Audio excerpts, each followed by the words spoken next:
العمل الصالح، التزام العمل الصالح من آثار الإيمان. لازم يكون عمل صالح. غير مقبول واحد يقول أنا مؤمن وما يخدمش الصلاح، ما ينفعش. والقرآن ذكر العمل الصالح. علاه؟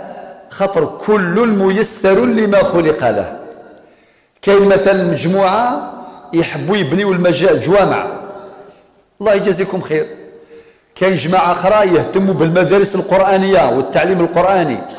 كاين مجموعة أخرى يهتمون برعاية الفقراء واليتامى والأرامل.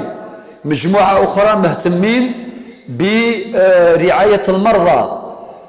مجموعة أخرى مهتمين بالإصلاح بين الناس.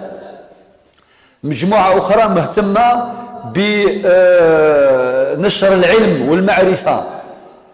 كل هذا عمل صالح. علاش قلت هكا؟ لكي لا نختزل العمل الصالح في مجال معين. خاطر الشيطان واعر. يقدر مثلا يجي الشيطان يقول لنا العمل الصالح هو مساعدة الفقراء فقط، هو كلخلنا، وبعدين نقولوا صافي الاخرين كاع ما يخدموش. ماشي هكا. لا، ربي اسمه العمل الصالح.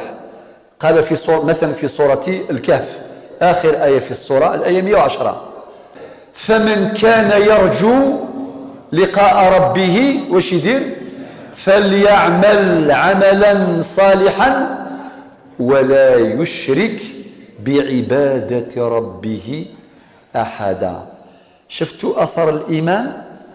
الذي يرجو لقاء ربه هو المؤمن. الذي لا يرجو لقاء ربه ما هوش مؤمن، هذاك ما على بالوش. هذاك يقول لك نعيش في الدنيا وبقى على خير، ما كان لا آخرة لا والو. ولكن المؤمن يرجو لقاء ربه.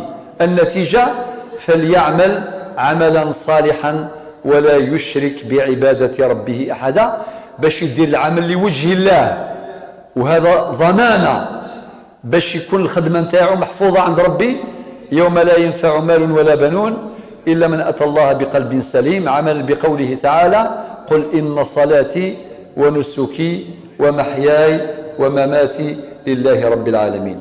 إذن التزام العمل الصالح هذا أثر من آثار الإيمان.